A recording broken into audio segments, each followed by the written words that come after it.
Well, hey everybody. It's the Cryptid Huntress. Welcome in. I hope that I'm not too glitchy tonight. This new computer, I haven't gotten used to it yet. So I'm working on it. And it's not a normal show without a glitch in the matrix. So thank y'all for being here, like I said. And I have a fantastic target for us tonight. I had no clue what this was. I still don't know what it is. Okay, sorry, my phone just shut on. Okay, so we're already having some weird time stuff going on. Okay, so it turns out what I remote viewed were time travelers. Okay, and I thought I had remote viewed something completely different, and I was super confused. So I put the wrong thing on YouTube and all over social media, but Barry corrected me quickly, and so I have remote viewed time travelers and what Barry's calling the Temporal Integrity Commission. Now, yes, I know that's from Star Trek. Okay, however, it's actually potentially a real thing. Okay, where there is an agency that has been assigned to protect our timelines. Okay, to protect the timelines for all of mankind, to make sure that we go on the right timeline, the right trajectory for the best, highest best timeline for humankind. Okay. And so I've remote viewed this tonight for tonight's show. And I do have this on Patreon. If anyone is interested in seeing my raw remote viewing data, you can go join my Patreon.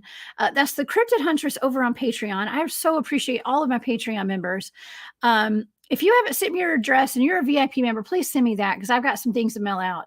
And I am so behind, y'all. I'm so behind. I've been so busy.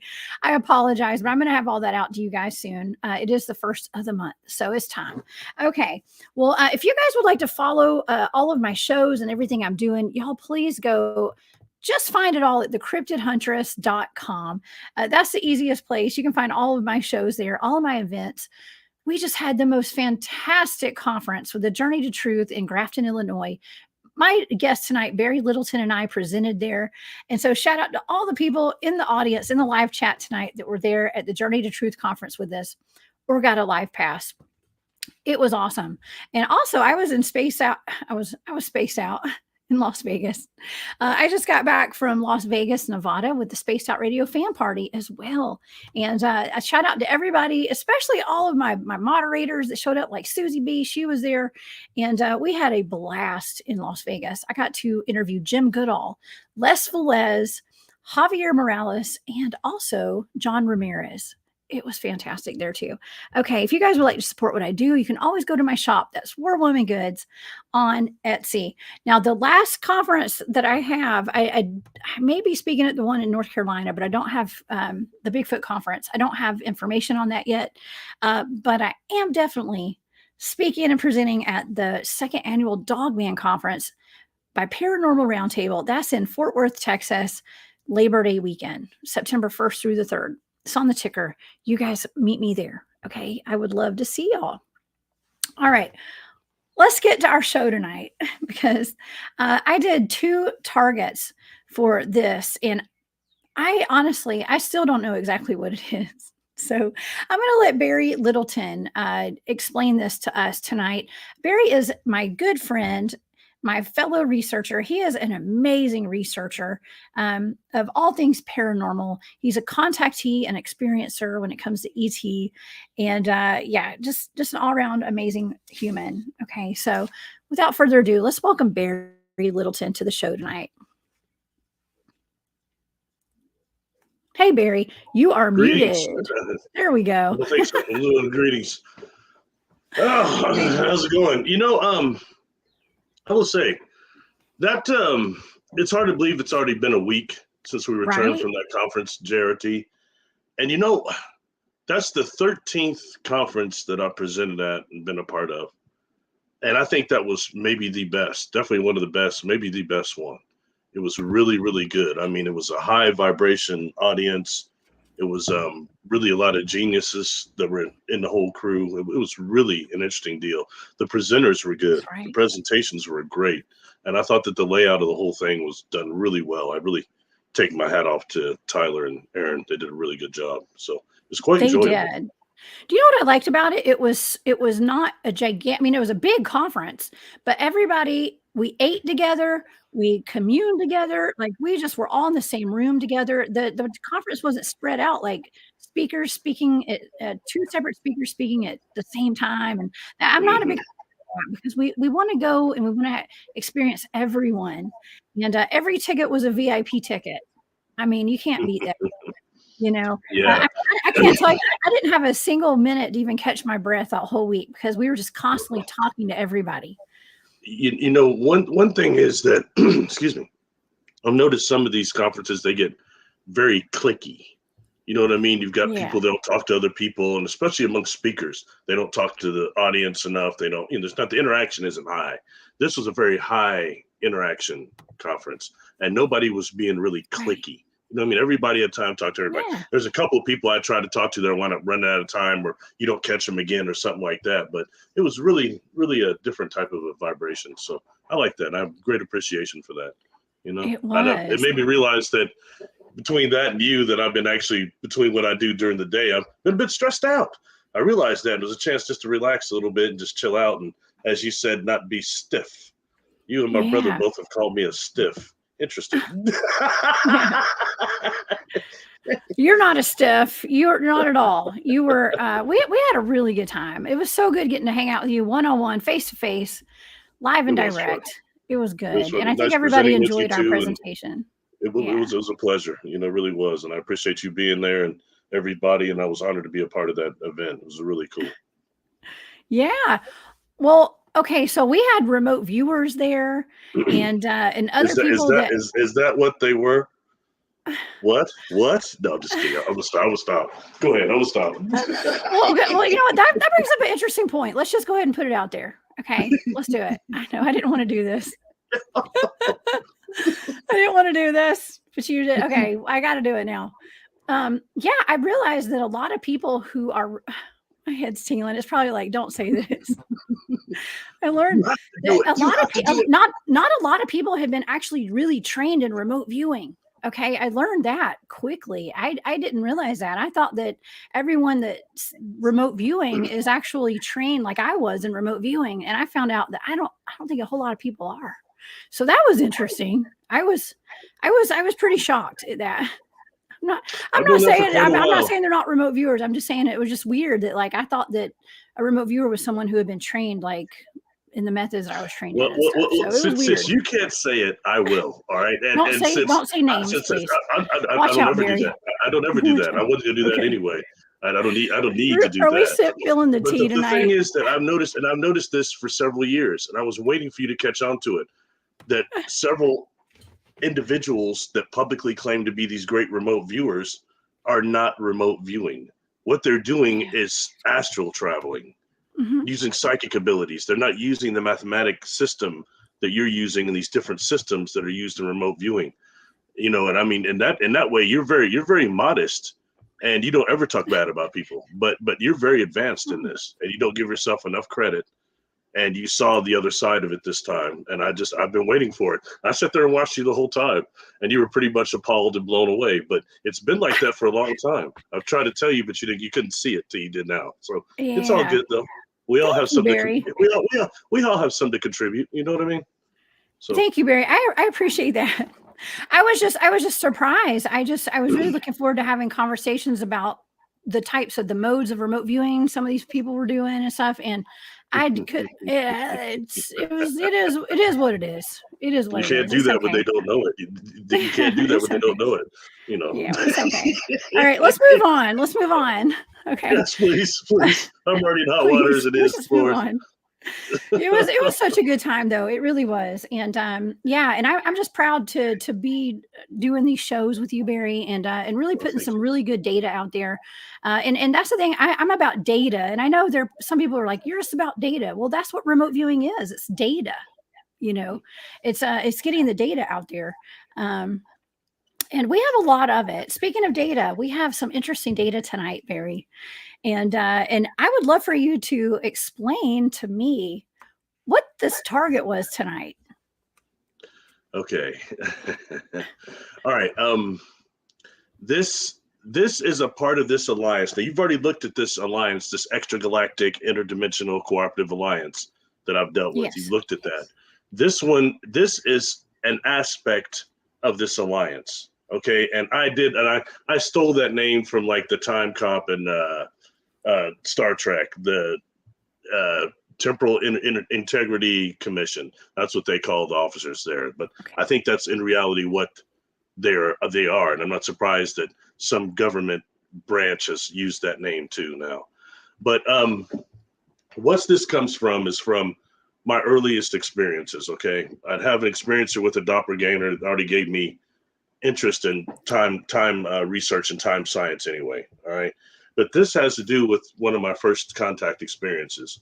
Actually, Okay. the first ship that I ever saw with a parent, and I gave you a Okay. picture of that, the illustration done by Casara. That's the drawing one. And what this was a ship I saw over this. It was over this over a mall. We were outside mall. We were walking to. My mother was taking me for my birthday to exchange a Stretch Armstrong. Anybody our age will remember what Stretch Armstrong was. It was the first night I pulled it. It started leaking this red stuff. And my mother said it was some sort of nuclear goo, and we had to take it back and get a new one. Anyway, going from I store know to how old store. you are now. You just gave your age away. Yeah, and it seems to be increasing by the minute. Anyway, We're about the same age. Don't worry. close. You got a little youth on me, but you know it's all good. Oh Anyway, yeah, and happy early birthday. You got a birthday coming up, and I just had my birthday last week. What's up, oh, thank you. Gemini? Yeah, happy belated. We're like That's right. You had Gemini's yours twins. the day that we left. Actually, was your birthday. Yeah. So happy belated. Yes. Yeah, the Gemini's Gemini. twins. Entertainment wise, one of the best actors was a Gemini. You know who it was? Eddie Murphy. Chucky. I don't know. Chucky from Child's Play. Think about it. He's a total That's not Gemini. good. He Please. was your friend. He's a friend in the end, and then the other side of him, total Gemini. Anyway, you know it's true. Anyway, so seriously, back to the commission. All right, this craft that I saw. One thing that in the illustration you'll see that it has looks windows on the outside of it, and all the other craft that I've been on board as I got older. None of them have windows. They may have screens inside, some sort of a holographic representation, but there's no actually windows because they're organic. Okay. Cool. Okay. So this ship was different in that way. And what's interesting about this is that years later, okay, I'm 7 years old. Years later, I have this psychic that I had met several times in my city. She was well known. And she kept telling me that I had seen a craft as a child and that my friend from that craft gave me something. And she was real new age, ringing the bells and stuff. I'm like, man, I've not seen a craft with a parent. And she's looking at me saying, you did, and you just can't remember it because it was about you. They were watching you. It wasn't just some scouting mission like you thought. And that was odd. So then forward a couple of years later, I'm in my early 30s. My mother calls me and tells me to come over and get a box that I had left. And it was these Omni magazines. The middle of it had anti-gravity section that always had different UFO stuff in it. So I liked it. Okay. This one had a bunch of different UFOs. And my mother walked by and go, hey, that looks like the one we saw. I turned and looked at her, like, what? And somehow I couldn't remember it. Now saying this, that she looks at me, she says, you, Mr. Star Trek memory, you can't remember that UFO we saw? And I had to really get her to kind of trigger my memory. Then I could remember it. But whenever there's a miss in time like that, it only has to deal with these star beings. Okay, so I went and got a regression just so I could get better detail of the craft. All right, and that's what I want to do. So I want to get this illustration done. But in the regression, it's something totally different comes out of it. Actually, what these individuals on board this craft did is bilocated me. You know, it says a lot about the technology they do bilocating our energy body, our dream body from our physical body. They can do it like that with technologies, and some of the beings can do it consciously through the optic nerves. You really have to be aware of that during the contact experience for everybody. All right. The virtual reality scenario technology and conscious projections are real, and we can't tell it from reality. And if you're being deceived by lower beings, it's a problem. Not my case, but that is still reality. Anyway, I'm on board this craft and I'm looking at these 3 Nordic gentlemen. And you've got illustrations of that too that had done by Kasara. And you know, look, I'll just eat crow because I talk trash on all the Nordics a little bit for a while, especially when I first came forward, because I was so burned out on hearing about the tall whites and hearing about all these Pleiadians that look just like Fabio and Kevin Sorbo and Christy Brinkley. I was looking for the red Ferrari, National Lampoon. You know what I mean? And so that burned me out a little bit. And the fact that in the media, I never saw anything about melanin-dominant contactees or melanin-dominant extraterrestrials. But I have to eat crow because I've experienced these Nordics. That's on board this craft, all right? Now, that's not the mall, but he's got houses there, but there's actually a mall. You see my mother and I standing down there.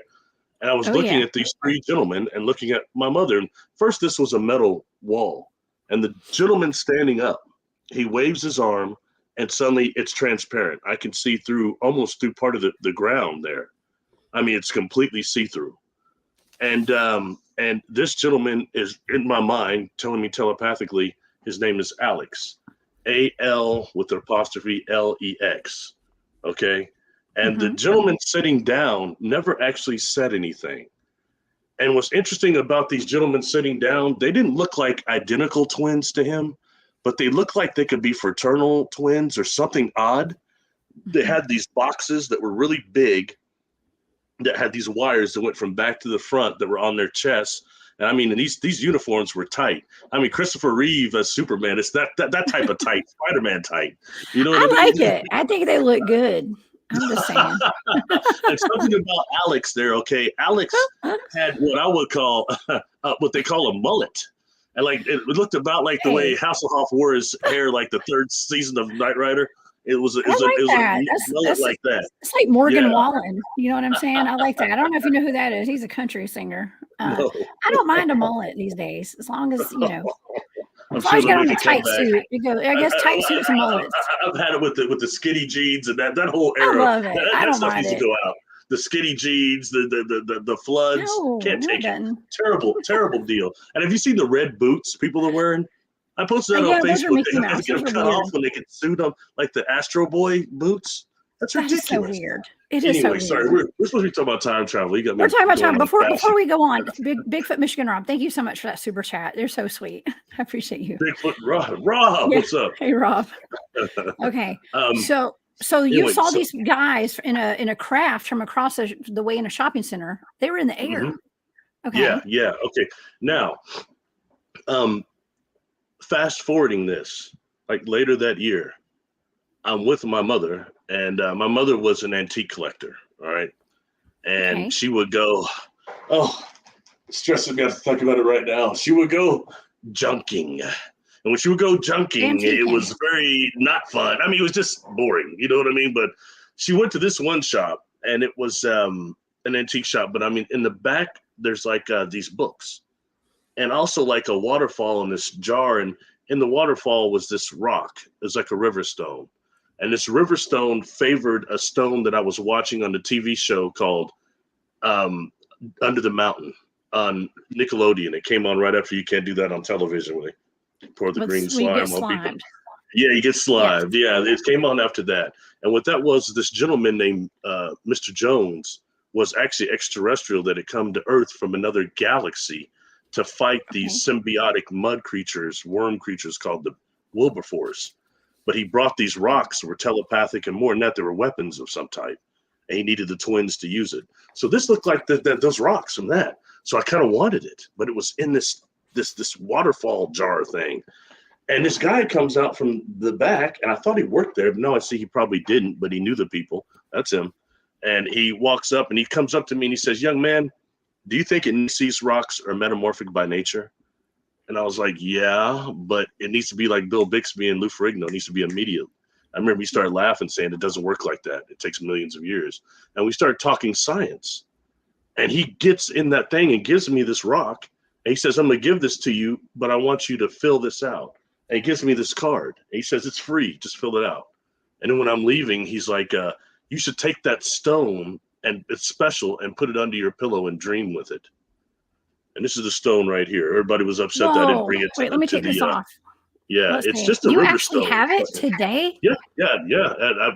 I never bring it. I keep forgetting to bring it to the lectures and people getting upset with me. So, Well, I you mean, might lose the odd it. thing You about it gotta is it just looks like a river stone. But when you put it under fluorescent, it has these weird sparkles on it that it probably shouldn't have.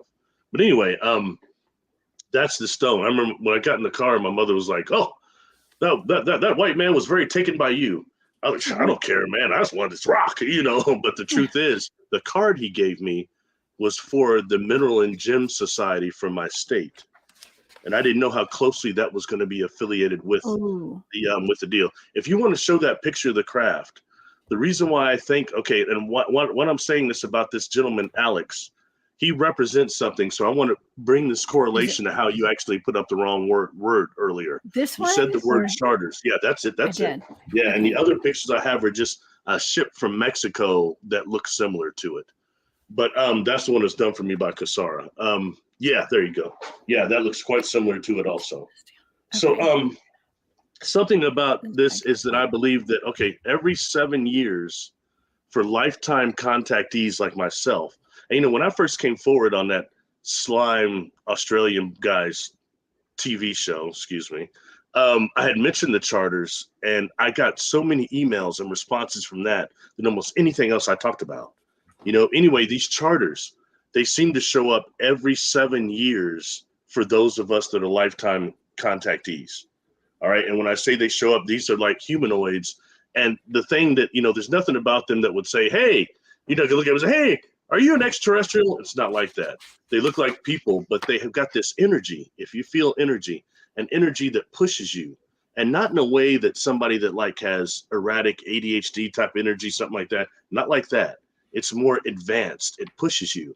And the only thing I can say is that if humanity, if we don't eradicate ourselves, what will we be like as physical containers in the next 3,000 years? If we keep evolving spiritually and physically, what will we be like? They feel like that to me. Probably grace, real like what aliens are to us today. Well, you know, there's something else I have to deal with, and this will come to your data. So I'm going to try to wrap this up. Anyway, so these I believe, okay, every 7 years these charters will show up, and the way this happens is it's somebody that will come out of a crowd, normally at a bus station, an airport, a library, something like that. Someone just comes out of the crowd, walks up to you, and it says some heavy crap, some heavy stuff, man. They say something so heavy that it like stops your world and triggers your consciousness. You know what I mean? Then they just slip back in and they're gone. You know. And I think that it's maybe the Christian Bible that says often people have entertained angels and been unaware of it. I do not believe these charters are angels, although I do believe they're angels that walk in human form too, but angelics. But these aren't angels. These are things, extraterrestrials or future people from the future or something. But the point being, that craft and the way that Alex showed up, I believe them to be time travelers. I believe that craft to be a time ship that is actually observing timelines, but also in every compartment where those windows are.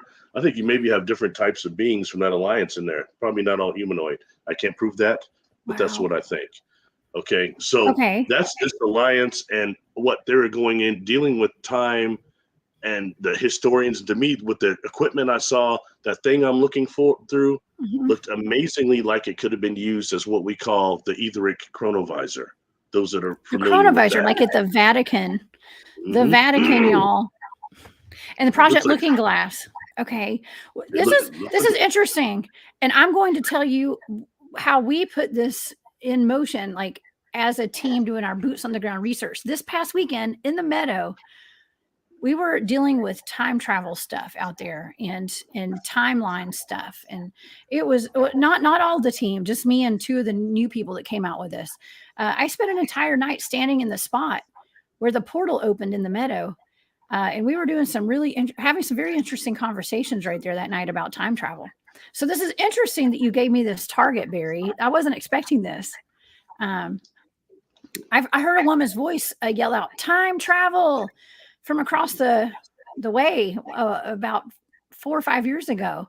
And, I came to the realization that was my voice. I didn't realize it at the time because I was so thrown off by it. Keep messing around with it, and all sorts of weird stuff will start happening to you. Oh, for me, it was it's a result of me seeing this brother standing on this bridge when I was, again, 7 years old, walking home, and there's a brother standing where I lived. My neighborhood, there's not that many African-American melanin dominant families. So this wasn't somebody that they looked like a relative, but you know what I mean? It wasn't. My brothers were way away. And more than that, this was like the Jerry curl era. And my family members had those horrible curls. And he like mullets? Well, how about a Jerry curl mullet? Not exactly mullet. It was more like it was a horrible era for hair. Horrible. But anyway, that's great. This individual looked, the way I looked when I was 22, I wound up having an outfit that looked just like what this individual had on. And when you have something like that and you feel that type of deja vu, but it gave me an obsession with time control technology. Yeah. That all the way to dealing with that Stephen Gibbs and that HDR unit, which doesn't work. Excuse me, but all sorts of stuff like that. So anyway, going back to this commission. So the target that I gave you was specifically the commission itself, then the ship, Alex, and the Rock 2. So those were your targets, and I had to kind of condense it, what I mean, so you could see it. So I actually did pick up on that because when you asked me what I thought the first time I went in on this target, you said, "What is that?" And I said, "I think it's a spacecraft or something," didn't I? It's some kind of spacecraft, perhaps it's a crash spacecraft. I didn't know, but I drew something that looked like a triangular shaped craft actually in my data. Well, but it's not circular. That's what I find very interesting here, okay, is that one is the first thing you kept coming up with and kept saying is crash, UFO crash, yeah, crash ship. And that wouldn't be that ship. But, we start going back because I pick stuff up. I start picking up Socorro, New Mexico. And then sure enough, you just had an interview today with somebody from New Mexico, right? I did, yeah. There you go. So you see these things, these synchronicities. Yeah. What we may be dealing with. Okay, this comes to this. When dealing with these Nordics, for long decades, I have heard about this faction of Nordics that are these tall whites or whatever that are negative, that they worked with Hitler. They were trying to populate the earth with strictly blonde, blue-eyed people. And that they were time travelers, and they've always been trying to jump us to that timeline of war and of that takeover.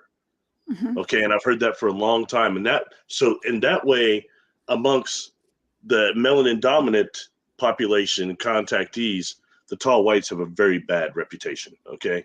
Especially when you start looking at those bells and those Bell UFOs that Hitler was trying to make and stuff like that. So these individuals here, I know that they're not negatives. These Nordics I've dealt with, they're part of this alliance. I'm still at a question of why they look so much like fraternal clones. What happens in the future? Maybe where they're from that makes them look like that. I don't think Alex is, but the others might be. They never even communicated with me, so I don't know. They may all be clones of him. I mean, just look at it. We have clones amongst us right now. There's clones everywhere.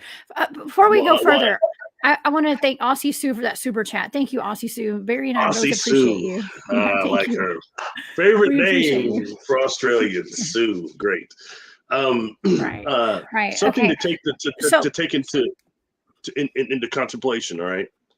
Is that perhaps in the future, whatever disaster happened for them, which I don't know, I'm speculating, but what if they have had this situation where they don't just have clones, but they have a way of focusing on organ rejuvenation, like on the psychic level, And in that way, going to like Star Trek, you remember how the Borg kind of, well, you probably like Trek, but how the Borg regenerate themselves?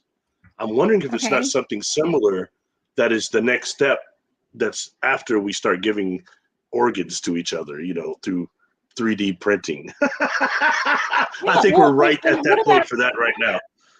what about these Excuse me. med beds, right? Med beds. I'm not familiar with those, but that's some way to kind of rejuvenate as well, right? Yeah, it's supposed to be, if they work, if they Yeah. really, I mean, it's kind of like quiche technology, when are we Okay. really going to see one functioning in the market? Okay. I mean, I'm sure they Right. are, but I mean, I've only seen like commercials and things, but I've never actually seen one anywhere being used. But I'm sure that they exist, no doubt about that. I mean, just on Star Trek Absolutely. alone, you have that again. They had med beds on there. Everything as you see on Yeah. Star Trek is becoming real. I was talking, look at these scientists trying to make a real tricorder. They're really all over it. You know what I mean? So things like that. Anyway, so what I think is you picking up, because I wanted you to pick up the origin of all this stuff. Hmm. But when you're dealing with this crash, I think you may be talking about the Sakura crash, and also they're being involved in it and them battling these other Nordics that are probably trying to jump us to a negative timeline. And Okay. for me, because before I just called these charters Alex and them from that ship, I thought maybe they were just historians, because using that system and that ship like either a chronovisor is a perfect way to make historical records Okay. without Now, interfering. no, but now Barry, absolutely. But we also have to factor in now we have the Large Hadron Colliders and CERN, and those are devices to put us on a different timeline as well, from what I understand. Um, now I do want to tell you something. Like I was looking up when you told me what this was, and I did look up the Temporal and Integrity Commission, and I got a whole bunch of Star Wars or Star Trek stuff, right? But I did this one thing came up, and it said the Temporal Integrity Commission was established in the early 1950s using technology recovered from the 1947 Roswell crash. Its primary mission was to protect the timeline from both accidental tampering and malicious attempts to change history. Okay, so that's interesting. It went from a bunch of fantasy stuff at Star Trek to they use technology found from the Roswell crash to stop people from messing with our timelines. But I don't think it worked because people are still messing with our timelines, right? And when dealing with entertainment, also can't leave Doctor Who out of that. That's all about time travel, Yeah, time control. and Doctor And when dealing Strange. with Yeah. real time science that is going on in the private sector, you know, um, you've got real time reactors that people are trying to get patented. Yeah, people like Lewis Anderson was that guy's name. Everybody tries to discredit him, saying, "Oh, he was just some website guy."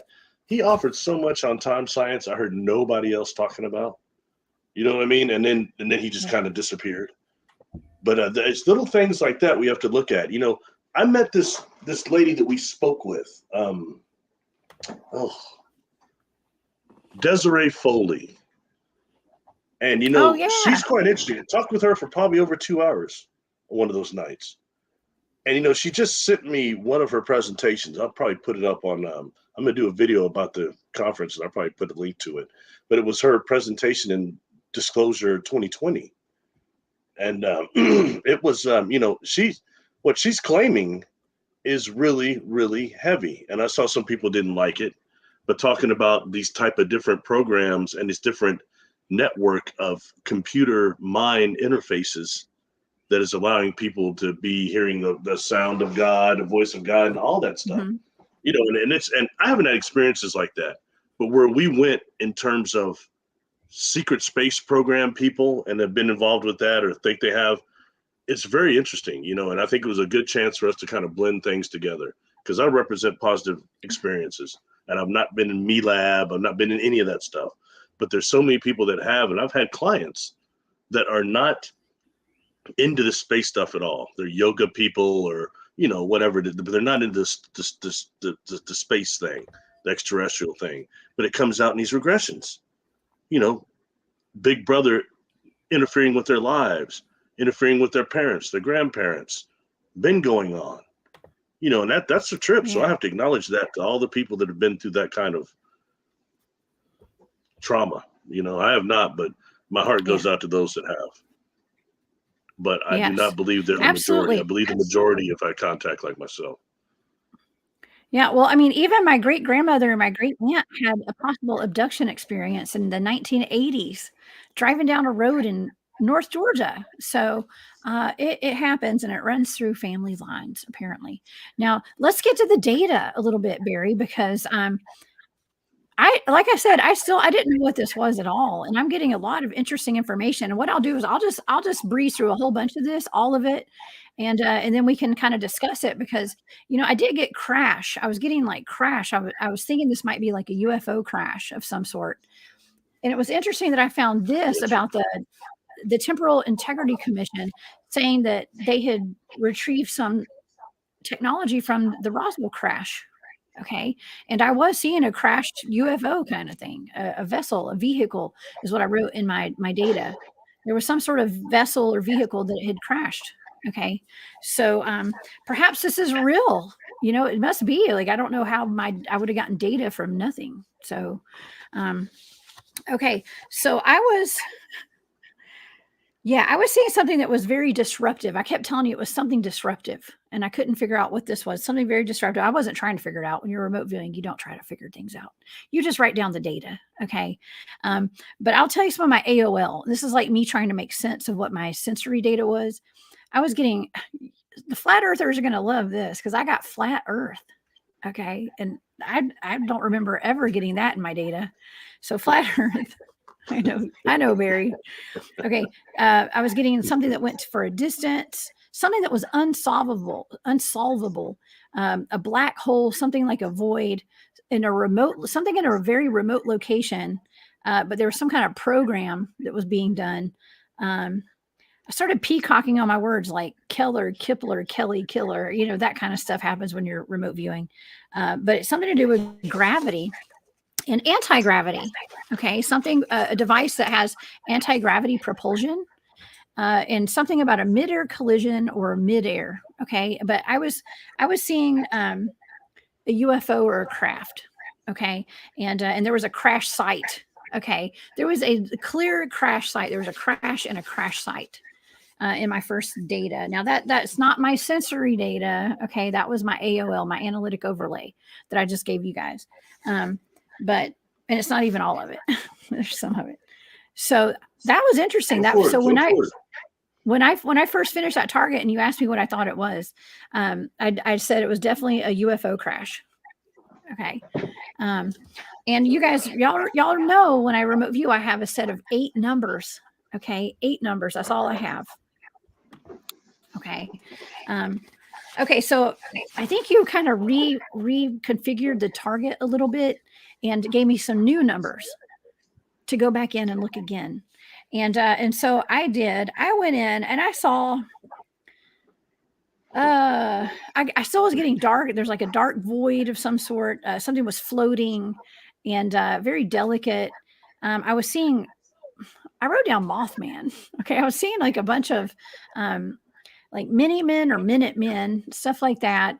Minutemen. What do you mean by that? What do you mean by that? Aren't Minutemen like soldiers from back in the day, like Minutemen? I don't even know. Or really quick in bed. No, I'm just kidding. Oh God. That was a bad joke. Sorry. Bad joke. No, I was getting more of military vibe on that, I guess. I don't know. Mini-Men. Okay. Oh God, Barry, come on. Sorry. I'm good for those red skeleton jokes every now and again. Okay, totally. Okay, so here we go. I started getting a collision and a crash site again. I got collision course and collision. I was seeing static and white noise. What I was hearing, and something about space and the stars. Okay, and I started getting disruptive and chaotic again. Something very disruptive and chaotic. There was chaos and confusion, and I heard the quote, "Go back and do it again. Go back and do it again." And what then do you think that means, Jessica? What do you think that means? Time travel. And then I was picking up like from my sensory data. I was picking up on an elite squad. of Minutemen or Mini-Men. And minute, that could be like time. Minute is time, right, Barry? Minutemen could be time travel. I'm just saying. So an elite squad that has motives in something. But that was my data for that. I mean, I have a whole bunch more data here, all my sensory data. I haven't gone over, but that's kind of in a nutshell what my remote viewing data was. And it has a lot to do with time travel and time and when I was reading UFOs. The first one and the second one, to me it very much seemed like you were describing time travel. Yeah. Time travel in a ship, time travel going in and outside of the space-time continuum, removing, injecting. You were definitely describing that. Targets and this crash, the crash thing. Since I know it's not them per se, but it's them, that must be a focal point historically for us right now. These crashes, there have been so many of. You look at what what's the name, Clifford Stone said, and Robert Dean about the amount of crashes that they've actually have recovered. I mean, it's unreal. And how many of those were orchestrated crashes on top of that by who knows who, Right. But that's serious. And I just believe that that's a focus point, because these cats, I mean, like I said, I don't know where they're from. I didn't get a dossier or a resume saying from Alex and the whole crew where they're from or what they are or anything. And I'm just speculating what spirit gives me and how I've dealt with so many of them every 7 years they come. You know what I mean? But just because a charter becomes every 7 years doesn't mean they're necessarily time travelers. Like for me, when I was 42, the one that got me was out at that ranch out there, was that elder. I think he was my charter that year because he sure was on my butt the entire time I was out there. Anyway, so I think that's worthy of thinking of, these different factions of Nordics that might be fighting over the timelines. This is some sort of a time war, and we're talking about it right there. And for whatever reason, either the Roswell or whatever ship it is, Socorro crash in New Mexico, whichever one it is, it's a focal point, I guess, technology-wise, and maybe a crossroads for us. Some reason that these individuals that wanted you remote view were very interested in that. And that kind of stunned me, to be honest. I didn't expect us to go down that part of the rabbit hole. But it throws us into this faction that, that people are upset, these tall Nordics that are evil. These tall whites that are evil. But there are others too. So we need to, it's kind of like the reptilians. We need to get all the factions need to be exposed and who they are, Yeah. Well, it's bringing awareness to all of this and just putting it out there that we are in a timeline war right now of some sort. I can't say it's a war, but I don't know. But I do feel like part of my mission this lifetime is to expose timeline manipulation and stuff. I mean, I got that download a long time ago before I even knew what it was. Okay. And before CERN was even on my radar, that kind of stuff. So I've known that there was something to do. Yeah, I don't know. I keep saying that CERN is not the first of those cyclotrons. They call them hadron colliders now, but they used to be called cyclotrons when I was young. And I've said it a dozen times. There was one called the Cosmotron. The Cosmotron fired up in the 60s. Then you've got Fermilab. You've got a whole others besides CERN. But everybody's tripped out on CERN because John Titor said it. Really. People don't even know who John Titor is. John Titor said CERN would create involuntarily time travel. And ever since then, CERN just blew up when they actually became an organization. Okay. I'm not trying to take away from it, but I hear so much that isn't even going with the science, that it's going to create a black hole that's going to swallow the earth. They don't have the power for that. But what they do have is the ability to catch so many different exotic particles that they're not telling us about. Screw the hogs, bison. There's a whole load of other exotic particles we're not hearing anything about being created by those colliders. Oh, I think that might be more of the exotic materials might be more of a problem than anything else. Okay. I mean, think even about, terrifying. Since we're talking about time travel, let's just tie this in together. Mel's Hole, that I noticed that when we talked about that, it got more attention than almost anything else we've done. But you and Tanya discovered that Mel's Hole is a Tipler cylinder. A wormhole. So it is a time type of device also. It's That's right right. in there with all this other running on inertial drag frame. Okay, and a typical cylinder actually turns on its longitudinal axis to create closed time-like curves. They're using Earth for that on that tippler cylinder. It explains so much about that thing, why it's so many anomalies around that hole, or any others that would be like that.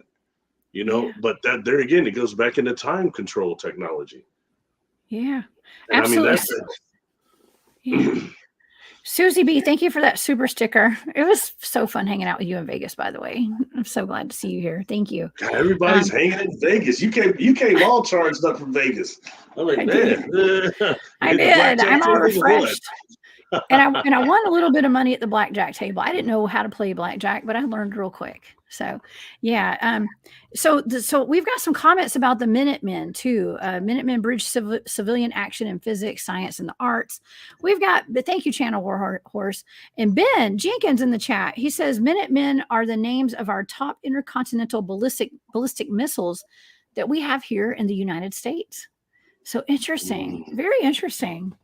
I thought Minutemen were also soldiers that were ready and on call to go out and fight, back in the day. I don't know. So, It's interesting because these are interesting. It takes us into they're always some ready to things. launch. Always that this takes us into something else that Okay. I always wondered, like, who is it that did who was behind the Zimbabwe children, that school incident. Okay. Who was behind that? The UFO? And I've actually talked to a couple of those people. They're not children anymore. Those people are like almost 40 years old. But I've talked to one or two of them now. But not just that, but Preston didn't. I've showed this before. His Schoolyard Encounters book. He's got like 100 cases in here that are just like Zimbabwe. That is not a special incident in terms of how often these things are seen over schools. So, I always wondered who was involved in that and contacting children, trying to warn them to take care of the planet. Who was behind that? And well, it's like the Kentucky Goblins too. You remember that they were looking at the kids. Then sometime later, I heard Ed Dames, the remote viewer. Ed Dames had done that as a target, the Zimbabwe children as a target. And what his team had saw, these children standing in a hypnotized almost, and these orbs circulating them, these orbs. And basically we know now through quantum mechanics that also the orbs can make, if they get in our biofield, they can actually make us see things, alter our perception, period. Mm-hmm. But when seeing that who was this that actually was behind this, they had an interesting answer. It was a group of humans that were not raised in this galaxy. They were in some secret planet raised outside of this galaxy, and they brought here strictly to try to help this place and the nuclear of the nuclear stuff and all that. Wow. And how they actually have this holographic technology that makes it look like it's plasma when really it's something else. Like, for example, that meteor that hit Russia a few years ago. Mm-hmm. Remember that meteor came in? If you look at the slows of that, something impacts that before it hits and blows it into more pieces. Wow. And supposedly that's the technology being used by these advanced humans that were here on Earth, acting like what MacToonies would call cryptoterrestrials, living right here with us, seeing the technology and everything, but they're pushing that out. Everything's out space out there, not right here. And they're humans that were raised here. Going back to Star Trek, the original Star Trek series, there's an episode with a dude called himself Gary 7. So one of the last ones. Terry Garr was in that one. The lady from Mr. Mom. Anyway, but she was from Mr. Mom. Yeah. She was on that. But Terry Garr, young Frankenstein, she was on that episode, real young. But the deal was, this dude had come. They intercepted his transporter beam. He said he'd come from another planet that was undiscovered, that was hidden, and that they had generations of humans there being raised to come back here in service. I think that's exactly what Ed Dames saw. He was describing that. Yeah, could be. I almost gave you that for a target instead of the commission actually, but it's Is it a time travel? Yeah. Yeah, well, I mean, there's so many things, so it's so interesting. Everyone starts tripping out, and it's just Well, a fascinating thing. You actually gave me a couple of targets, and the other target happened to be from Chad Wagner, who is in the chat today. Hey, Chad. We got to hang out with Chad in Grafton, Illinois. And Chad, you are the coolest, man. Thank you for being here tonight. Cool guy. Nice guy. Yes. We might be discussing his target in the future here pretty soon. I still don't know exactly what it is. Like I never do. But he's telling me I was on target. So that's awesome. It's very interesting. It is very interesting. We won't talk about it right this minute, but we'll talk about it when we do that live one day. So, yeah, very very interesting stuff. I don't know, Barry. I'm just interested in knowing why all of this stuff that's actually true is put into all these TV shows. That's just soft disclosure, right? I mean, they've been showing us the truth from Star Wars to Star Trek to all these shows and the cartoons with the multiverses and stuff. They've been putting it out there for a long time just to get it in our collective consciousness. And so when we talk about stuff like this, and I'm remote viewing it, there's going to be people out there say, oh, how can you remote view a TV show or something? Well, whatever my data is, I don't know what I'm remote viewing. I'm just putting out the data. So there you go. Maybe they're using this real stuff to make movies with.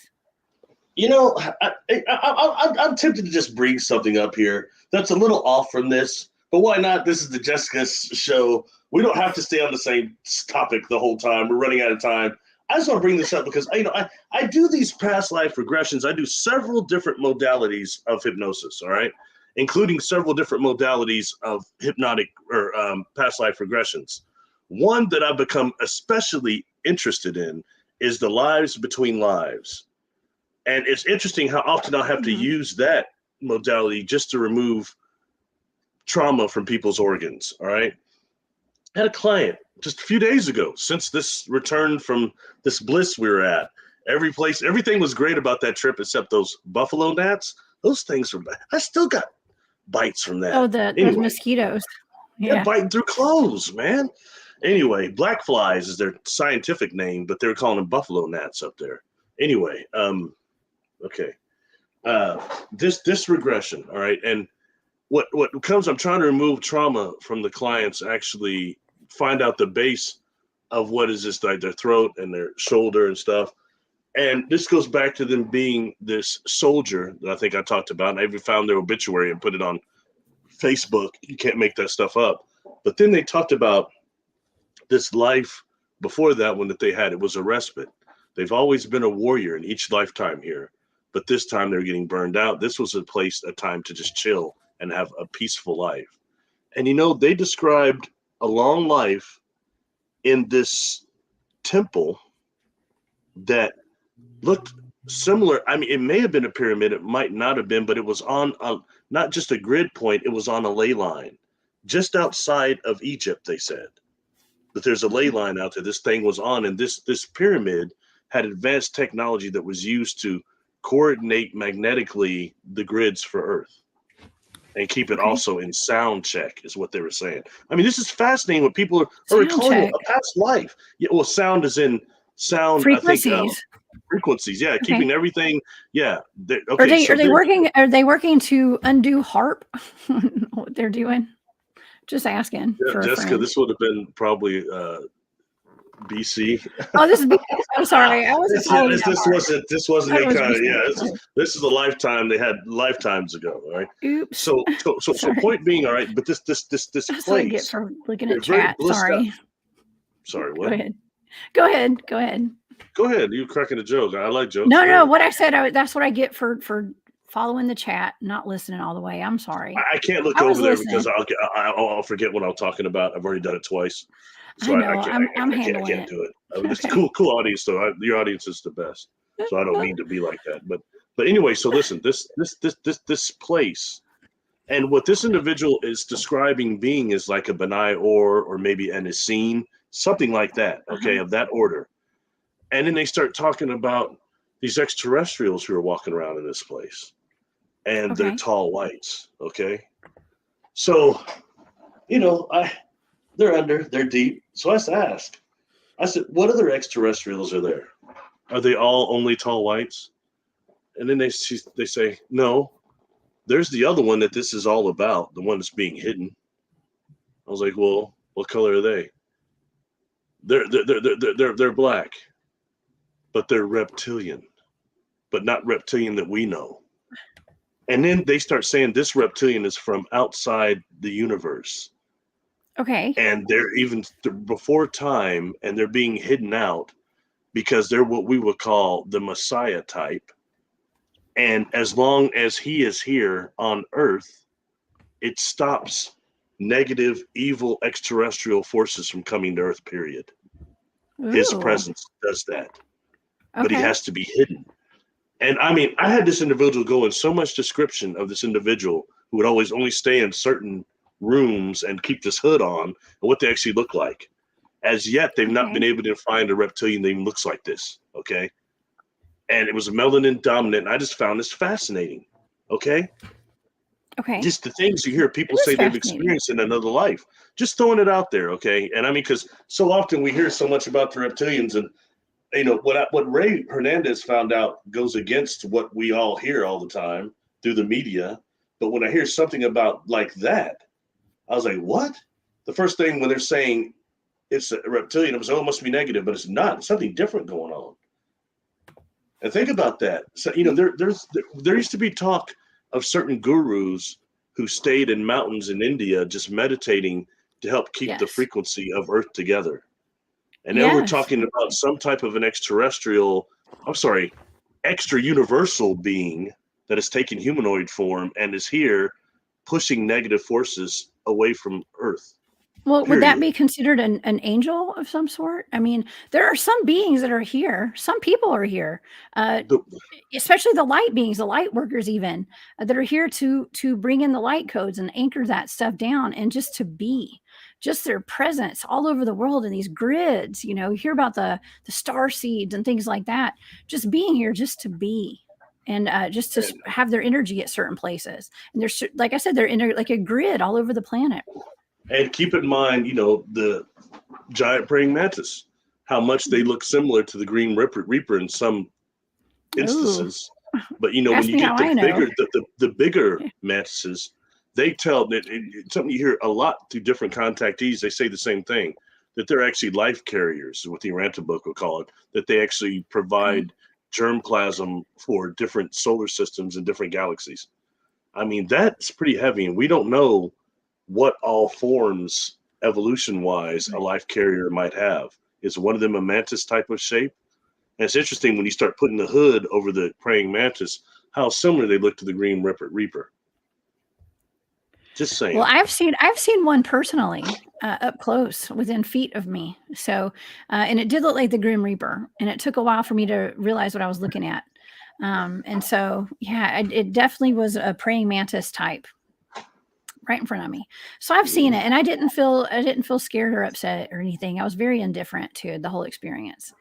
So, yeah, very odd stuff going on out there. But yeah. That's a vague statement. Not all reptilians are bad. I mean, well, how do you know? Have you experienced some of them? Let's hear about it. And I would agree, because what Ray Hernandez showed in that free study, out of like the 2,000 people that said they encountered them, it was incredibly skewed to positive and unknown. The negative was marginal. And it shouldn't be what you hear in the media. That should be totally skewed to negative. That's what you hear. Yeah. But in reality, we have not just these draconians. We have saurians that were already native to Earth. We have these nagas, these serpents that come here. I mean, there's all sorts of different stuff going on when you really look at it, But and it sucks that so much of what we're hearing in the media is not accurate. For me, myself, and so much about the contact experience we hear in the media is not correct. And when you hear with something like what Desiree Foley says about why she was at that conference and how she's been implemented and has all this stuff to make her think that she's a super soldier and all that, and through a hive mind, shows that mind control, right? Isn't it Project Montauk type mind control type stuff? Yeah, and I think now we're at a or point where monarch? we're way beyond that Okay. technologically. Okay. I'm gonna send you that video, because at the beginning of it, she has a gentleman on there by the name of Dr. Robert Stone, I think it was. Okay. But he's going on through all these mind brain interfaces and these different technologies. Some you can look up, some that is undisclosed, that is used to control people, all the way, to that voice of God technology. I find that Ooh. interesting because, somebody that gets information from spirit, but it don't always come in as no voice, so I could see how people could easily be probably deceived in some way by Yes. that. But those things need to be really looked at. And all the individuals you and I encountered over this last week that claimed to be TIs, targeted individuals. And it's not for me to say that they are not, Yeah. Yeah. I mean, I think that, when it comes to, I'm not going to go down this rabbit hole right now. I was going to talk about mind control and things like that. That's why it's very important that the head of my team taught my entire team remote viewing so that we could control our minds a lot easier, a lot better. Just having mind control when you're around, say, ET. Okay.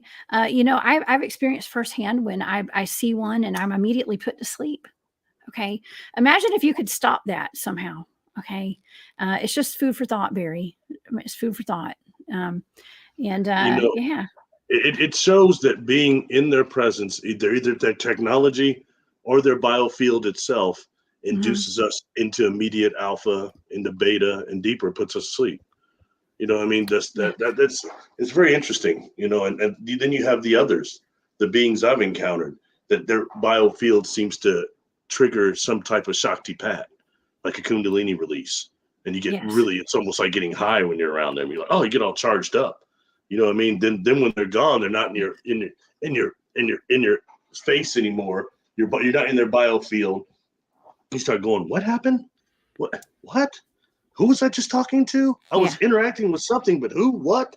But you're still all charged up. Exactly. But the further you get away from it, the more it keeps, you know. And sometimes I think that is a Hmm. natural effect of Yeah. some of their biofields. And in some cases, it might be that we can't remember when we're not in their present. It might be a defense mechanism also through biofields. Food for It thought could again, be. It It could be. One of my fellow teammates is in the chat. Hey, Craig, Low Range Overland. He's a remote viewer as well. So we know how to fight off that mind control of them cryptids out there. We try. Um, we're not say we're very good at it, but we try.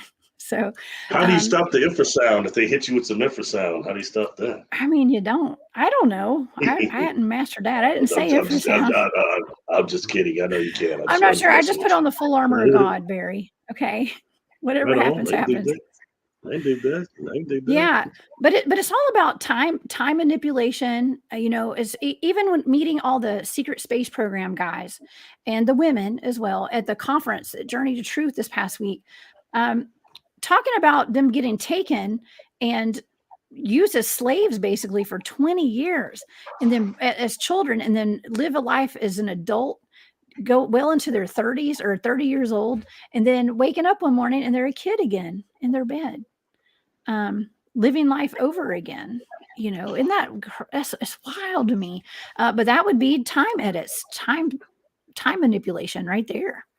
It at the purest extent right there. Weaponized time manipulation. I think it's all weaponized, Barry. Don't you? It's all Uh, weaponized.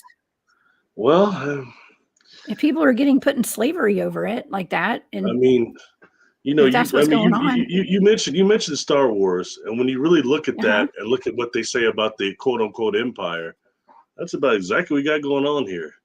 The Sith it is. Lords, that whole thing, man. This is a very twisted place. And now that Yeah. I've had to accept that out of all the regressions I've done, all right, not one of them has one of the souls been forced to incarnate here or anywhere else. It's been a choice for every single one of them. And that is not what I expected. Okay. I thought at least a few of them would tell me, oh, I was forced to go here, or, oh, I have to do this. No. Oh, I messed up, so I got to do this. No, it's not like that. This is a choice. and how much choice we actually have. It really, it's a trip. And until I find one, or I have one that tells me something different, eventually I gotta stay to it. You know what I mean? And how much we just listen to what other people say. Don't go into the light. You'll reincarnate. You're gonna be trapped in a reincarnation cycle. They can't prove that. That's talk. And if not, why am I getting this? They should have a huge body of work that proves what they're saying, and they don't. They're just talking because they heard it from such and such, heard it from such and such. But what it does is make somebody like me a lot of work for more earthbound spirits. It's real serious when you get people that got 7, 8, 9, 10, 20 attached to them and don't know it, you know? Yeah, that's a lot. I mentioned to you, I have yet anybody of all the people I worked with, anybody just come forward and say, oh, I worked with Barry and he moved over, like he crossed over 10 dead people out of me. Nobody wants to say that. It's like it's some sort of ashamed that they had attachments. It's not ashamed. It's not ashamed. A lot of times I mean, I've had attachments before, and I know I have. And it was back in a time where I was having fun. I was partying all the time. I was going to bars and hanging out with my friends. And one of the guys that attached to me, he didn't have anything, a whole lot of, he was there for the party. Okay. Let's just put it that way. And I knew it. So, and I think it might've pushed me to party harder. You know what I mean? And so it was really negative. I've crossed over several that would do that. In fact, one not all that long ago, and this was a young cat. And he said that his parents were real strict. He was a Catholic and was in like a bus accident about to go to college. And he's finally to get away from his parents and he wanted to party, but then he died. So what did he do? He started learning ways to merge with people that were college students, and they were going to all these parties and he just partying and he was getting like wasted with them. But he's saying, but then after a while, it wasn't lasting. Meaning that the buzz he's getting off them, the feeling wasn't lasting, like any type of addiction, you know what I mean, whether it be human or over there. You need more. So they say so now that I don't feel as good when they party. So instead I started telling them, I don't like such and such, so hurt people. Wow. You'd be surprised how easy that happens from just earthbound spirits and how much it truly influences people. We're not even going to the demonic level here. We're talking about like grandma and grandpa didn't cross over, you know. That's right. I just saw a comment. I've got David Pardue in here. Dave Pardue is with North Carolina or Carolina Cryptid Field Research and a good friend of mine. And he said there's no stopping the zap. Yeah, like you were asking about the infrared. Barry, David was actually in the meadow with me this weekend. We did some research together. And he's the one who spotted the cube, the portal. He was the first one who spotted it out there. So this is Dave. Yeah. Cool. And there's no stopping the zap. I mean, you can try all you want and learn all this mind control stuff. And you're still gonna get zapped. There's nothing you can even put on the floor. I got a question. Okay. Baby David can answer. Would it affect a super soldier? A super soldier, like from the secret space program? I guess. Or what? Absolutely. Yeah. No one. Maybe we should ask the break dancer. The break dancer would know. You should ask him. Oh, seriously, he might know. He might know. Do they have a suit that maybe could stop it? Some type of metamaterials. I don't know. I don't know. Perhaps. I mean, there's probably technology for everything. You know, there's actually technology. They say there's technology for when there's a crash site. A lot of like teams, like soldiers, were going out to get the wreckage. Okay. And they were getting headaches and brain tumors and migraines. And some of them might've died for all I know, but they were having head injuries. And so they developed a helmet. Allegedly, a helmet was developed to stop them from getting head injuries when they were doing crash retrievals.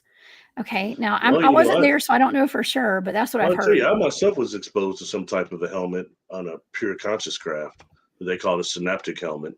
It's not the same thing, but I can see easily. And they told me that technology has been corrupted by lower beings, lower vibration beings. So that tells you something, you know, and that's why I don't doubt what you're saying at all, to be honest with you. Yeah. That's interesting. Yeah. Carrie R., thank you for being here. She was at the conference with us. She said she still has mosquito bites too. Oh, weren't they horrible? I still have them too. They were biting. Yeah, I can't even shave my legs without my legs bleeding now from where the bites are. So, Do you and get yes, I bit through shave my your legs jeans every also? day. Do you get Huh? bit through your jeans? No, I had on jeans that showed my ankles and stuff. So it's just that little area from like where my shoe meets. There's Oh, like my shoe and then the top of my pants, and it's uh-huh. just the entire circumference of my foot is Ooh. covered in mosquito bites. Yeah, Or black flies. it's Those, because you were people have on the repellent, and the mosquitoes won't bite you. But I mean, those black flies are biting through some of that repellent, even deep. Those are some yeah. vicious creatures, man. Barry, do you do online sessions for past life regressions? Diane would like to know tonight. Yes, I do. And is it on your Yes, I do. website? Okay. Tell people Actually, where they can find that. you can email me at barrylittleton13@gmail.com, and we could set up a session. Definitely. Okay. Yes. I still have to say, just over a year ago, I had no faith in hypnosis done through cyberspace, but I was wrong. I was so wrong. It's just Oh, as Abby Lynn. effective as in person, which blows me away, but it is Yeah, what it is, which I think is it a is. blessing to humanity because this place is in need of healing. It Much is. healing. And Diane had a session with Abby Lynn. We were with her in Grafton. We got to hang out with Abby Lynn. I rode to the airport with her actually. And hey Marco, thank you. Yeah, you guys, if you're liking this She gave video, a y'all please give it a thumbs up. Y'all share this she out. gave a good presentation. Abby Lynn did. She Since did. then, I've communicated with her just a little bit because during her presentation, she mentioned something that she called the crystal wranglers, meaning that they're the ones that Okay. go into these mines on different planets and mine these crystals that are used on board some of these ships. Now, I've seen crystals on board these ships, and I know that there's a faction similar to that works with this alliance that does both. They mine minerals from planets that are devoid of atmospheres and Van Allen belts, and also they mine quasi-crystal types of things from these planets too that actually have the chemical luminescence inside that I've seen, and they actually So she knew something about that. I thought that was impressive. Along with she said something that she picked up information that the wrist things that on the Sumerian whatever people want to call them, Anunnaki. I'm so Bracelets? sick. Like a Of cuff? that Oh, those you're talking generic about terms. it looks like a cuff or like a bracelet. Yeah, it looks like a watch almost. She was saying that it was used to actually regulate their blood flow due to having problems with this gravity. I thought that was an interesting observation. Yeah, it's just like a smartwatch, right? That monitors all of your bodily functions. Well, I think more than that, Basically. she said it All your adjusted bodily functions. the flow so that they can actually withstand this Yeah. gravity with that blood flow. I thought it was very, very fascinating, Yeah. David says they can drain the energy out of our batteries. Later, those same batteries will be back to full charge. Yeah, it's weird. I think that has to do with them manifesting. We talked about that, that Yeah. actually what is it about them that drains the batteries like that?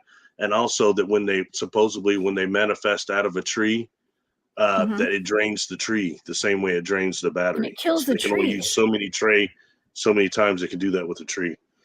Well, I know I don't have one single tree I hug because I transfer so much of my energy into those things when I'm out there hugging them. I have to go to tree because I don't want to kill my trees. I'm just kidding. That was a bad joke. But I do go Was as bad as my joke earlier, the Yeah. Minuteman joke. I doubt it. No, mine was PG. Yours was rated R. Okay. R, wrong with a capital R. Okay. That's what That's yours me, was. the rated R superstar. Yeah, right. Oh my gosh. Yeah. Oh wow, for head injuries. Okay, hold on. I've got a comment if I can get my computer to not act up. Um, hold on one second. I'm looking for. Oh, here we go. Amy. Thank you for that super chat. You're so sweet. I appreciate that. You are the best. I hope you're doing well, Amy. Okay. Okay, so the Radio Vault is saying that he says that there are head injury lawsuits out for, I guess, for the Department of Defense when it came to the crash retrieval guys. Okay, they aren't getting compensated. 200 lawsuits against them. So that would be something interesting to look into, wouldn't it? Mm-hmm. Wow. Yeah. Yeah, it would. How do they explain those lawsuits? I mean, Yeah, I it would would think be with like the interesting. black budgets and everything, they would have to have money to compensate this under the table, right? That these things don't go public. Um, but I don't know. Um, I don't know. I hate that for those soldiers though. Um, Yeah. but yeah, this has been an interesting conversation, Barry. Anytime we talk about time travel, timeline shifts, time edits, being late, I don't know, you're missing time. They say that a lot, that you have reptilians and insectoids that can make themselves look like Nordics. That's the one they masquerade at. Oh, Hear that all really? the time. Like I say, I try to stay somewhat nebulous because of how much racism is going on between the tall whites and black contactees. You know what I mean? It's just it's real bad. If you dealt on the other, it is. It just is. So I try to stay somewhat nebulous. But what I've heard is that always that they tend to masquerade as tall whites. Okay. So yeah, so there's interesting like social issues amongst the aliens as well, not just here on Earth with us humans. It never this stuff is just it's wow, multi-dimensional, multi-layered. Yeah, Donna's got it right. She knows about the SSS, the skin so soft. Hey, Donna Spencer. Check this out. I use SPF SSS. all the time. I have for 15 years. Okay. Oh, It is the best off market. It didn't matter. Those things bit through that. Okay. Straight up. I never have any problems where I live. And we have horrible mosquitoes in my state. Bad, especially where I live. I live by a creek. But that SPF Avon product, it's greaseless. You can't smell it. Waterproof. I never get bit for like 12 hours. That stuff within 4 hours, those black flies were tearing me up. Yeah. oh I wow. just want to throw that out there. I tried that, and I tried that. It didn't work. First time I could say that product didn't work, and I like it because it doesn't have DEET in Oh it. I don't like DEET. yeah. So I hope you guys can still see me. My computer just decided to go haywire here. Okay, here we go. Oh, I'm that's why back. you were saying. Y'all can see me. I never Okay, went cool. anywhere. I never went anywhere. It was just my computer I screen was, I got was messed like, up. man, it wasn't that Okay. interested. You're like amazed. I was like, whoa. I'm sitting there trying to get my computer to come back online. Okay. It was a nail biter, whatever you were talking about. Yes, that was yeah, it's about those mosquitoes really got to us. I'm still itching actually. My Yeah. ankles are still itching. Just talking about it makes my ankles itch. Okay. Right off the But yeah, that Mississippi. was No. Not just when I not swim in the Mississippi. You saw that current. I didn't want to be around it with those black flies. yeah, right. I mean, that was It was truly a rough. nightmare. Can you imagine Yeah. July? You wouldn't even have any blood left in a couple of days. I know, right? They're vampires. We should just call them vampire flies. That's what those are. Yeah. Interesting. Interesting stuff here. And the Mandela effect has a lot to do with all this timeline stuff too, Steppenwolf. Time edit. So thank you. Yeah, it's just a bunch of time edits. It's us switching timelines. And I always find it's really funny. I was actually sitting on on the airplane coming back from Illinois or St. Louis to Atlanta. And I sat by this really cool dude. What was his name? I think it was Tommy. I think is it Tommy? Yeah. I talked his ear off for like a good hour. Okay. And we were talking about all this stuff. And yeah, we were talking about the Mandela effect. And we were he said that he remembers Chick-fil-A CHIK filet. And I remember it CHIK filet. And I was like, well, gosh darn it, you and I were on the same timeline. We totally bonded over that. Okay. Because now it's CHICK. We were leaving the airplane. I was like, there's CHICK right there. So it's really odd. But it's it's just coming to an awareness that this is happening. And what can we do about it, Barry? Is there anything we can do to stop these timelines from switching to like a bad timeline for humanity? What do you think? Only thing I can see right now is exposing the time technology and time science in the private sector. That's the only thing I can see is bringing that actually to, airing that out and bringing that to light and disclosure. That's the only thing I can see because right now there's so much going on that we don't know about technology-wise that it's unreal. And most of that, I believe, most of the Mandela effect, I think a lot of us feel are from the private sector of time science. And then we've got these extraterrestrials we're talking about that are messing with it too. And no doubt that's a demonic thing that they're in league. You know what I mean? So it's an issue there. That's what's the big issue. And I don't know how exactly to stop it, except for being aware that when the time edits happen, which are doing times of high solar activity, which we're in now, okay? And that's normally when all these time edits start happening. They're connected to solar cycles. We need to be aware of that. Yeah. Whatever the mechanism is that does it, that works with it, it's connected to that. This time mechanism, whatever it is. Mm-hmm.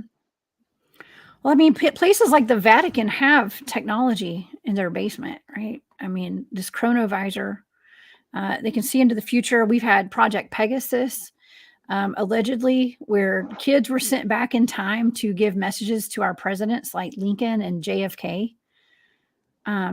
Project Looking Glass, where you could see ahead. I mean, look at the Simpsons cartoon. How do they know the future?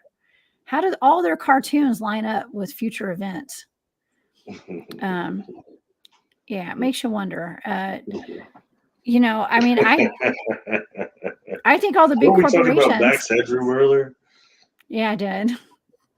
Max Headroom. I said Max Headroom. That's right. That was before we were on air, though. Yeah, Max Headroom. That was a terrible error. I know. We're both Max Headrons right now. The Duchess of Wisdom has an interesting comment. Will these beings manifest through AI, or will they make a grand appearance while Pluto is in Aquarius until 2044? I'm not exactly sure which beings you're referring to, but we've had we listened to a presentation with Sherry Divaban about basically demons coming through our televisions, okay, and things coming through AI. And I 100% believe that our televisions, our computer screens, they are portals, and they're just a portal, an outlet for to come into your home. You got to think we have all these, and they're black cubes too, right? Like the black cube that was out in the field. Black cubes. These are black rectangles at this point, but yeah, they're portals. So I think also when talking about AI, being aware of what they call the gray overlay and how that was connected to the masseuses that were hearing cell phones ringing when they're supposed to be turned off and making sounds, and seeing these gray holograms coming out of people while working on the occipital lobe, I believe it was.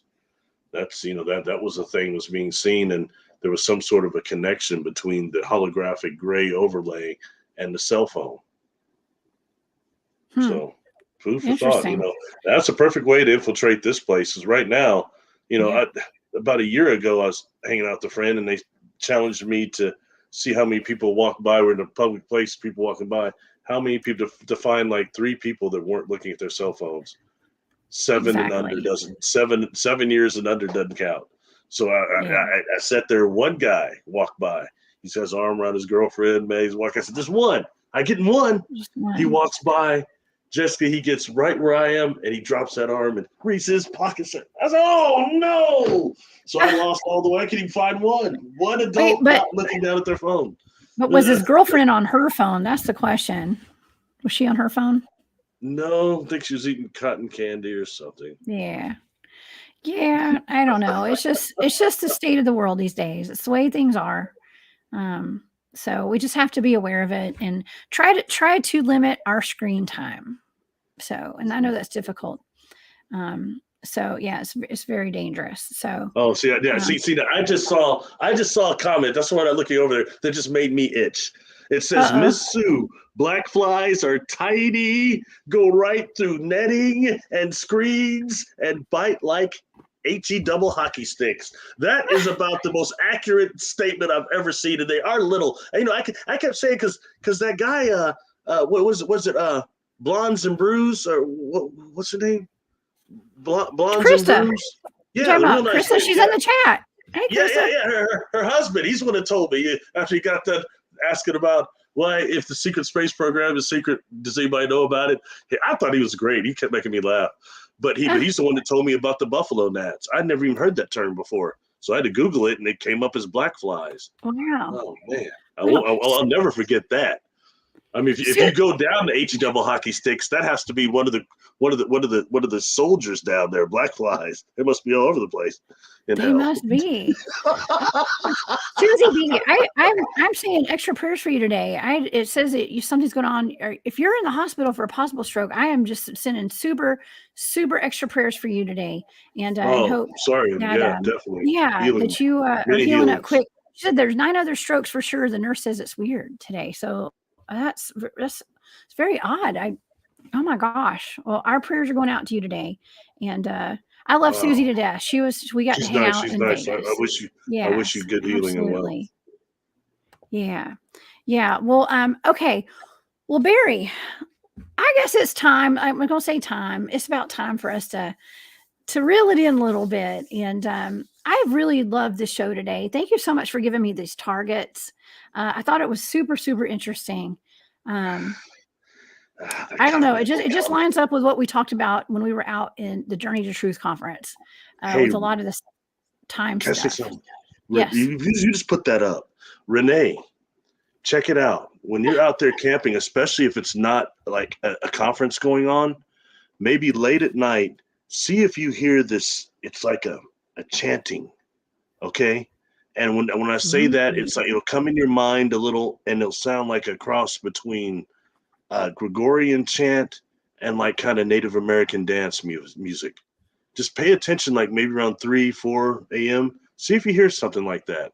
It's just food for thought, all right? Because a lot of stuff goes on out there at night. And like I said, and I want everybody to know, I have no problem with the Ascetti Ranch, all right? It's a sacred place, the property. There may be kind of some people around there that are questionable to hang out, but the place itself is good. And if you get a chance to go.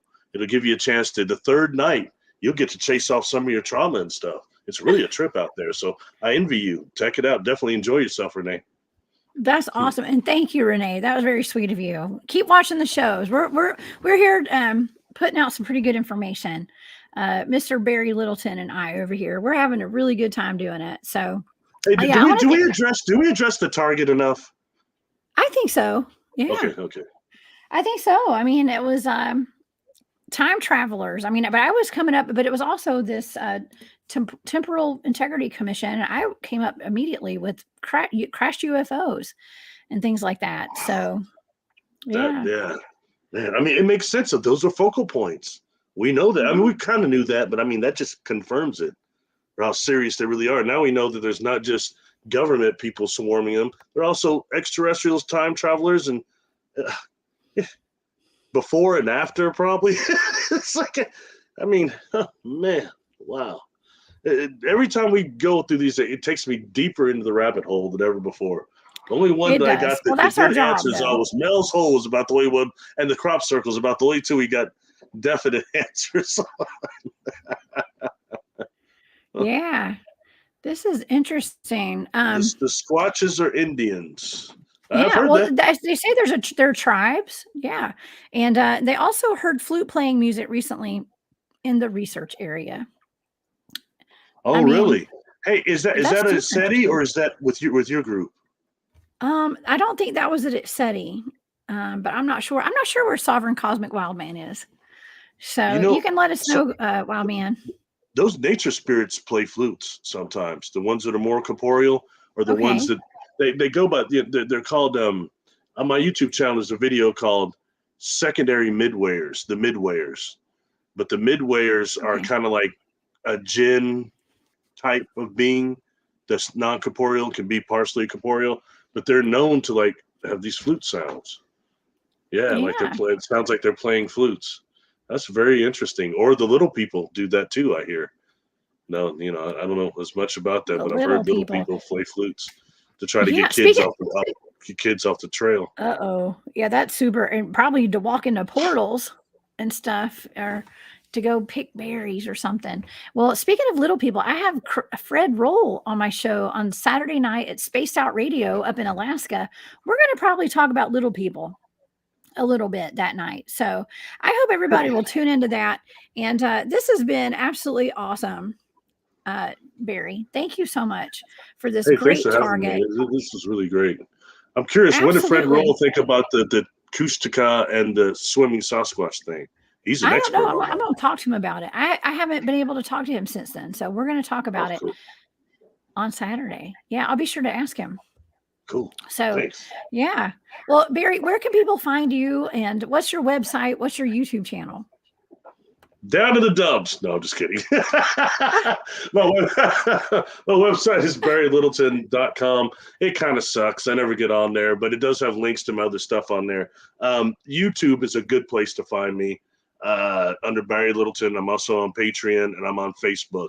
If you want to try to set up an appointment or something, just email me at barrylittleton1313@gmail.com. It's on the end of all my videos too. So I think I've got it straightened out so I actually get everybody's email now and it doesn't get spammed out.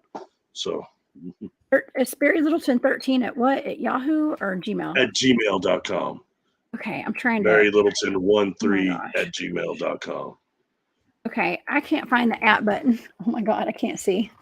I'm going to put it up on the screen. Pardon me, everybody. Gmail.com. Okay, here we go. Boy, what a great group you have.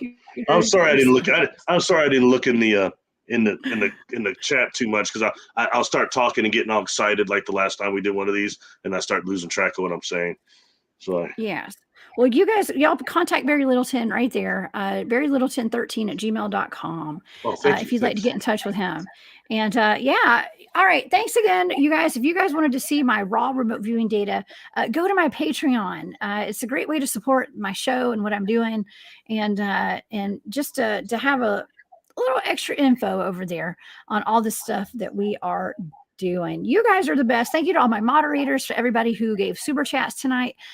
Your donations help me keep going over here. So this is it's a lot of fun. And shout out to everybody who is in Vegas and in Grafton, Illinois. I appreciate every one of y'all and for sharing your stories with me and giving me so much love. I'm giving love back to everybody. Barry, I love you too. Thank you for being here. Thank you. Love you too. And thank you for the conference. It was a great hanging out with you. That was such a great deal. All the way, all the people in chat. Thank you all. I'm blessed to still be here talking to you, hanging out. Never thought I'd go this far. So thank you. And thanks for looking at that target too. I heard sorry it was so big, Absolutely. but thank you. You did good, as always. Absolutely.